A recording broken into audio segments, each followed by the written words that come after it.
Hello dear students, welcome to this week number 2 and this model 7. It's a pleasure to be here and I'm going to help you. I want to share with you a presentation that I just created for you, so just pay attention and let's work. If you need more time to upload your activities or an explanation, just let me know. And that's it. So I'm going to share with you the presentation. Pay attention. So here we go.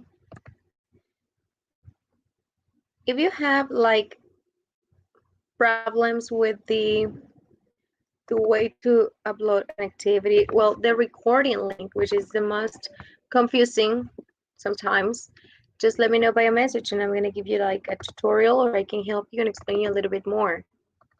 Hola chicos y chicas, buenas tardes, mi nombre es Marta Manríquez y como ustedes saben yo soy su maestra de inglés, su facilitadora o en este caso asesora virtual. Antes que nada y antes de empezar a compartirles, quisiera expresarles que cualquier situación que se haya presentado de la cual ustedes pues no tuvieran control, algún percance, algo inesperado, con toda confianza pueden solicitar prórroga. Así que si tú lo necesitas, solamente mándame un mensaje mediante mensajero o correo electrónico y te ayudaré dentro de lo posible. We're going to start with the explanation. Vamos a empezar con la explicación. As you know, every session I just recorded and at the same time I try to be active by the chat. So any question you share, I'm going to be active here. So that's it. There we go. Okay, let's continue with this. During this week, we're going to be talking about some important details. My life in another language, that's the model. So please pay attention. Recording. It's important to remind you that recording is so important for your evaluation. Well, more than the evaluation process, it's about your learning process, and because I really care about learning, I want you to learn. So during this session, we're going to be talking a little bit about how to do it. Like, we have many options. I have had this kind of problem with like 3 students. I had this problem, so try to organize or maybe set or make the edition process with the settings, because we are very affected by not listening to your pronunciation. I need to know if you had a progress or something. So in this case, I have faced this problem.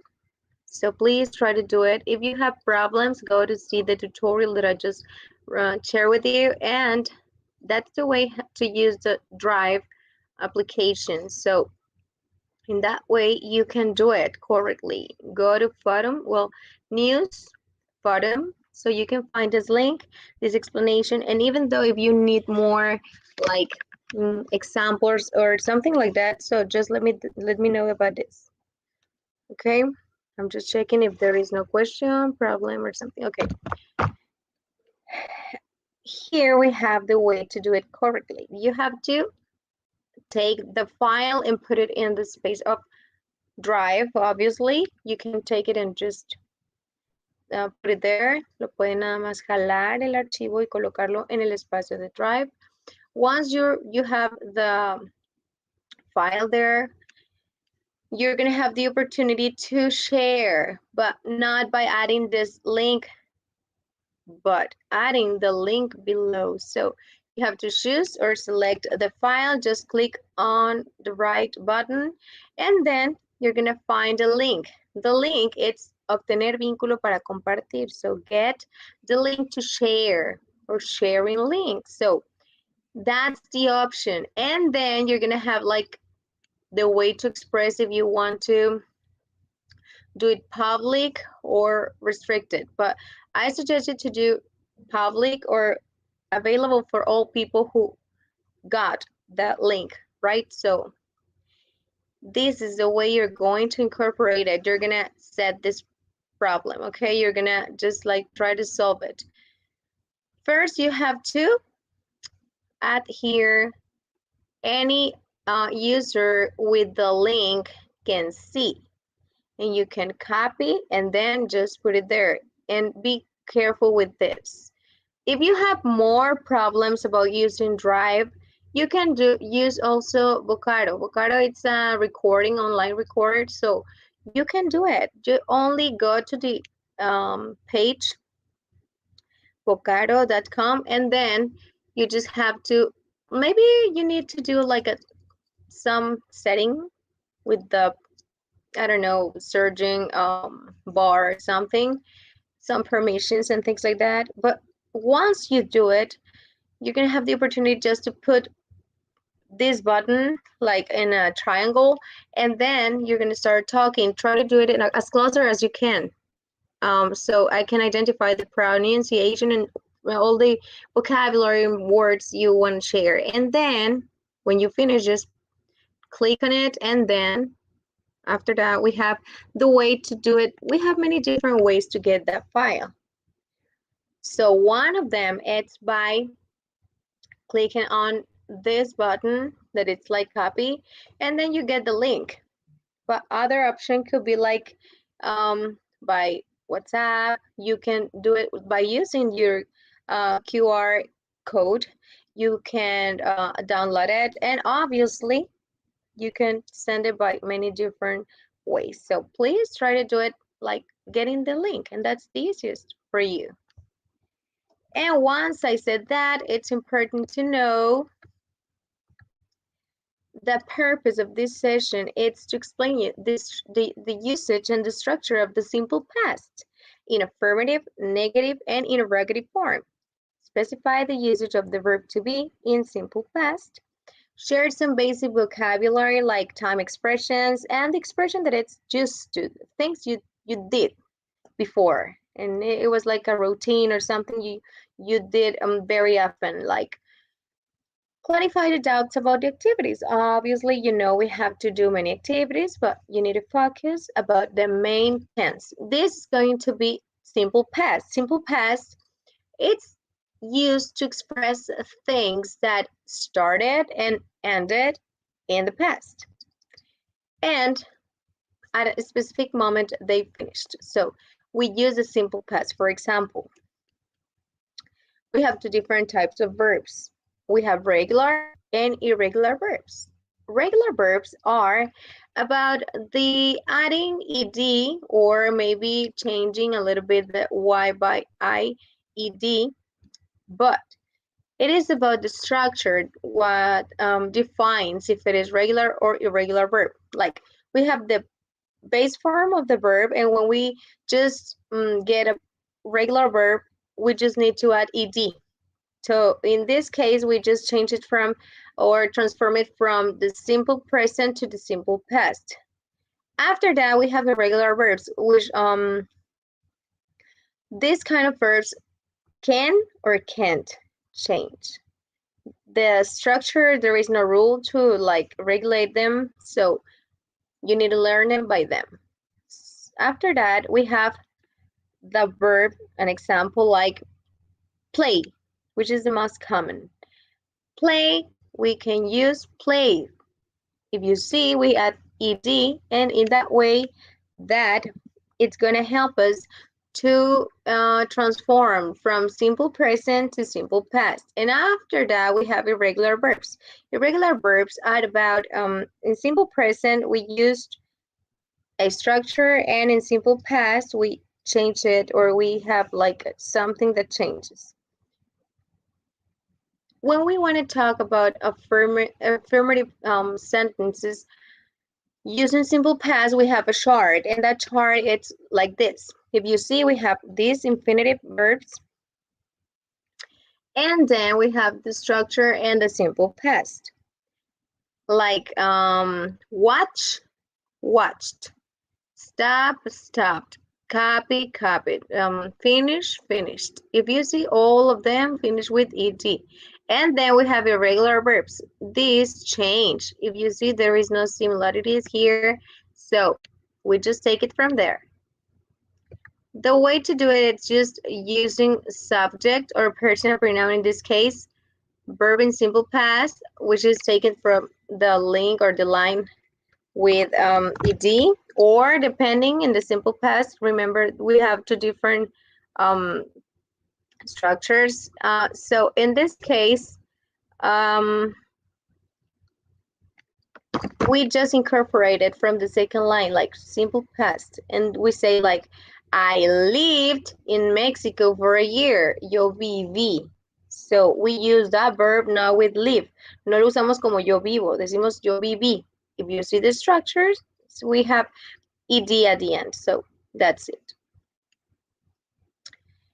We have the negative form too. In this case, we use something that it's very like different. We have to pay attention about how to deny something. Like we have the simple present, and we use it in the simple past. Wait a minute, okay. In this way, we have the subject or personal pronoun, and after that we use an auxiliary, which is did. Did, it's used to talk about the tense we're talking, like present or past.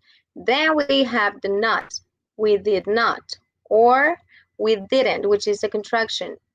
We use not to say the negative part of the sentence. And finally, we have the verb in infinitive, because we already have the auxiliary that it's saying that we're talking about the tense, and then the negative with the not. So the verb, like, it's not affected. Like, we just take it from the infinitive form. And finally, if we want, it's just up to you, we can add complement. If you see here, we have an example. I didn't, or I did not, live in Mexico for a year. I didn't, or I can say I did not. Okay, so in that way we deny. And obviously, as I already told you, the verb it's going to be in infinitive because we already have did and not. So the verb, it just like take it from there in the negative, in the infinitive form, sorry. When we want to make questions, we need to be like clear what kind of questions we want to make, like affirmative, negative, or I want to get more information. Because if it is like affirmative or negative answer, I just give options. So I start with did as an auxiliary, then the subject, and we add the verb in infinitive. Why? Why it's in infinitive? Because we already have the auxiliary that it's talking about the tense. We're just trying to give the message. Complement, and obviously in English we use the last question mark, not at the beginning, just at the end. If you want to talk about these kind of questions, you're going to use two different ways to answer, like affirmative, yes, I, you, he, she, the. Okay, it depends, they, it. It depends on the personal pronoun, and then we add did to say that something happened. Like, did you go to the park yesterday? ¿Fuiste al parque ayer? So the way to answer it, la manera para responder es yes, I did. Sí, sí lo hice. Eso que me estás diciendo, yes, I did. Cualquier acción que sea, bailaste, jugaste, cantaste, yes, I did. O no, yes, she did, dependiendo de quién se me pregunte. No, I didn't. Sería como no, no lo hice. Eso que me estás preguntando, no lo hice. O no, she didn't, o dependiendo. If you want to make informative questions, you're going to use WH word. So after that, when you see the structure with the yes, no questions, you're going to add just WH, like where, when, why, how, what. We have different words that they are like to express more information, like where did you live in Mexico? Like maybe in what neighborhood, or when did you live in Mexico? ¿Cuándo viviste en México? So the answer is going to give me information. We have who, quién, what, qué, when, cuándo, where, dónde, why, por qué, how, cómo. So that's the way we add it. If you see the structure is the same, si se fijan la estructura es la misma, solamente agrego estas palabras antes para cambiarlo de una pregunta de sí o no a una pregunta informativa. And obviously the answer is going to be like a sentence. Y obviamente la respuesta sería como una oración. We have an example here. Did you go to Sandy's birthday party last weekend? Yes, I did. Sí, sí fui. ¿Fuiste a la fiesta de cumpleaños el fin de semana de Sandy? Y dice la persona, yes, I did. Sí, sí lo hice. Y después, si yo quiero, puedo agregar más información. I finished my homework in time and I went. Terminé mi tarea y fui. Si se fijan, aquí tenemos I finished, es un verbo regular, y I went es un verbo irregular. When we use the auxiliary did, it's very often at the questions, and we have another way to express the simple past. We have to study the verb to be in a different way. So we need to do like, when we're talking in the present, we use like I am, she is, we are. So we use 3 different categories like am, is, are. But in the simple past of the verb to be, we use was, were. So they are different. Like I use was with I, he, she, it, was. We, you, they, were. So we use them in different categories, but with the same meaning. Significa lo mismo. Es como decir yo era o yo estaba. Nosotros éramos, nosotros estábamos. Lo único que cambia es la estructura gramatical. So, in the negative form, like I was happy, en la afirmación diríamos yo estaba feliz. Y en la negación, I wasn't sad. Yo no estaba triste. Aquí no vamos a juntar el was y el were con did, nunca. Por eso vamos a estudiar el verb to be en su forma simple past aparte. En este caso tenemos was not or wasn't, que puede ser una contracción. Estos llevan was, wasn't, ¿ok? Y los de aquí abajo, que son we, you, they, estos que son plurales, usamos were or weren't or were not, depending. We want to make some questions, we just change. Como en español nosotros iniciamos nuestras oraciones primero con el sujeto o el pronombre personal. Entonces en el inglés es lo mismo, solamente que al momento de hacer preguntas, we change the places, the spots, like nada más movemos un poquito la estructura del inicio. Lo demás, todo queda igual. Okay, so the answer is like, we have, they were happy. Were they happy? And then we just add the question mark at the end. Solamente usamos el último signo de interrogación. She was rich. Esa es una afirmación. Ella era rica. Y si hacemos pregunta, decimos, was she rich? Okay, so we just change it. And we can also make some informative questions like with WH, with this same structure, but with different words. También podemos hacer preguntas informativas de sí o no, y también informativas. Okay. For example, here we just compared the present and the past, but as you said, I don't want to get you confused. So, I was not, es como decir yo no era o yo no estaba. Acuérdense que el verb to be significa dos cosas, ser o estar. So, I was not, yo no estaba, you were not, tú no estabas, and we do it like that. So, I'm glad you finished your homework. Was it difficult? Was it difficult? ¿Por qué usamos it? Porque está hablando de la tarea. Acuérdense que objetos y animales en singular se usa it. ¿Estuvo eso o estuvo esa tarea difícil? No, it wasn't. No, no estaba. In fact, de hecho, it was pretty easy. Estuvo muy fácil. Expressions for past tense. Expresiones para el tiempo pasado. Last night. Todo lo que lleve last es como el pasado. Last night, last Sunday, last week, last weekend, last year, last month. Si usamos la expresión ago, debe de ser al final. Por ejemplo, 10 minutes ago, hace 10 minutos. A la hora de leerlo sería como voltearlos, pero en sí sería prácticamente 10 minutes ago, es como decir hace 10 minutos. And then we have yesterday. Yesterday, morning, afternoon, evening. Or the day before yesterday. El día antes de ayer, pues que sería antier. Used to. This expression is very, very useful for you because we use it to say that something we had as a routine, like we used to do very often.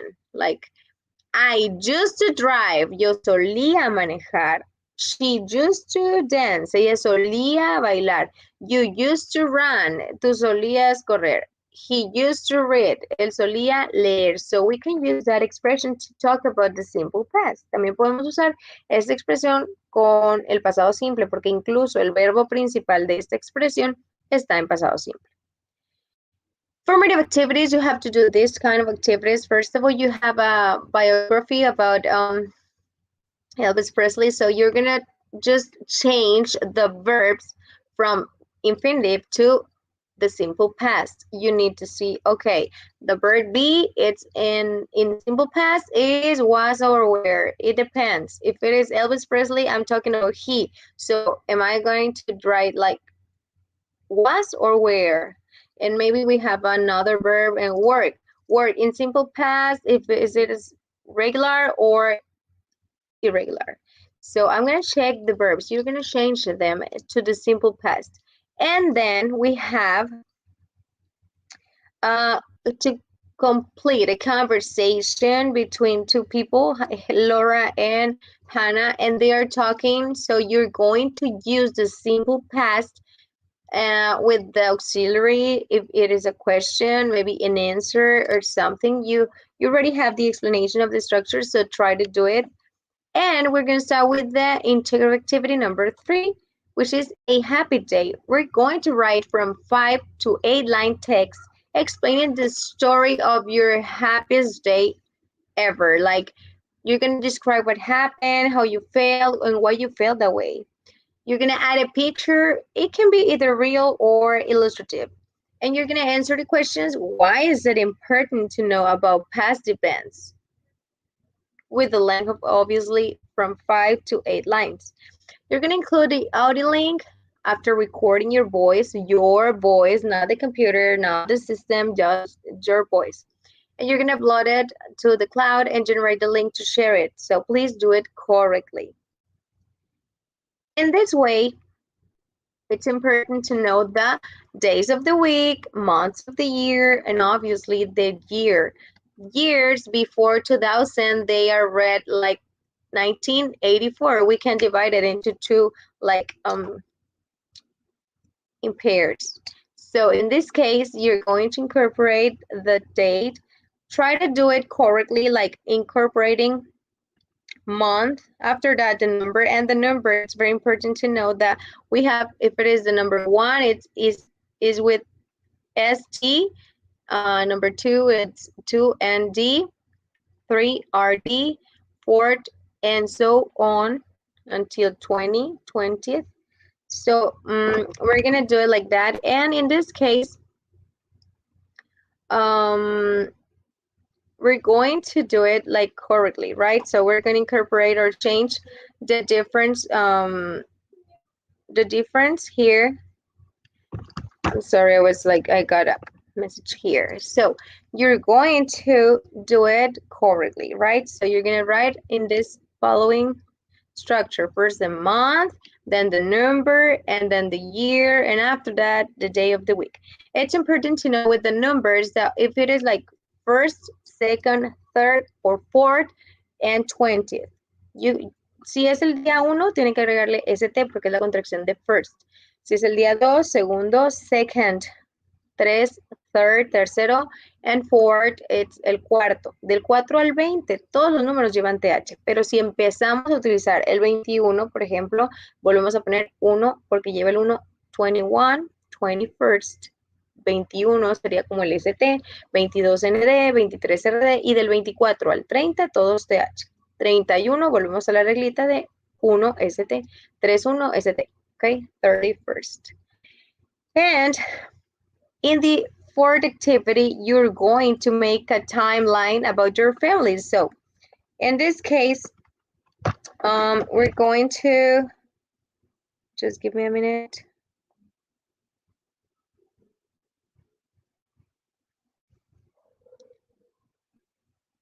So you need to write 10 questions and in English, but you need to do it the same questions in Spanish. So in this way, I can get the idea and sometimes I can correct easier, right? It's about your family story. So you have to write 10 questions in English and the same questions in Spanish. After that, you're going to interview a family member who you're going to choose it. And you're going to ask the questions or in English if he knows or she knows, or in Spanish. And then you're going to write the English. After that, we're going to try to do it correctly. So in this case, we're going to do the interview to a family member. It can be by any platform. I mean, like not face to face. Maybe just wait a minute. Okay, so you're going to do that kind of interview and then you're going to write the 10 answers in English and 10 answers in Spanish. It's about your family story, so you're going to do it like that. So in this case, we're going to do it like that and that's it. So thanks for paying attention to this explanation. You're going to write and explain the experience of listening your family story in a 5A line. It's about emotional. You're going to write how you feel by doing this, okay?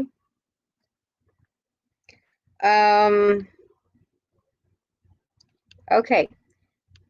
When you finish this, remember, you have to use all the structure about simple past because it's about your family story. So when you finish getting that information, those answers, you have the questions, 10 questions, English and Spanish, and then the answers, English and Spanish. And then you're going to create a timeline incorporating the most important details of your family story. So in this case, you're going to add also the link where you read the questions and the way you create it. Like you're going to add the link about each one of the things that happen, right?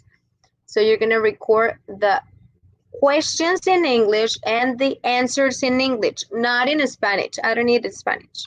And you're gonna participate in the learning forum. You're gonna express and request information about your activities in the past that occurred, and you're gonna use the simple past. After that, you're gonna share to the community about what you were doing before entering this stage of your life by studying this platform. What motivated you to study, to start this, okay? Any question you have, guys, it's time to express it by any chat or maybe by the email or something like that. So thanks for your attention, and I hope this helped you. See you soon. Goodbye.